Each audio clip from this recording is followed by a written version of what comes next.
I'm going to show you within 60 seconds how fast to remove this climate control assembly with knobs on this Chrysler 200.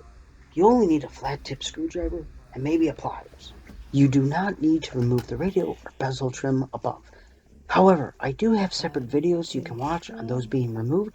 I'll put that in the description below. Anyway, just use a flat tip screwdriver and pry at the corners of this HVAC unit. Now pull it down to release its snap clips and remove from its current position. Next, you'll see a few connectors that can be pulled out with your fingertips or with the use of a pliers. Here's how it looks. Reinstalling this is the complete reverse. Very simplistic.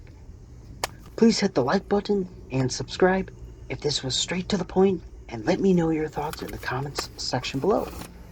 Also, please help others by making videos you think can make a difference for others. Until next time, thanks for watching.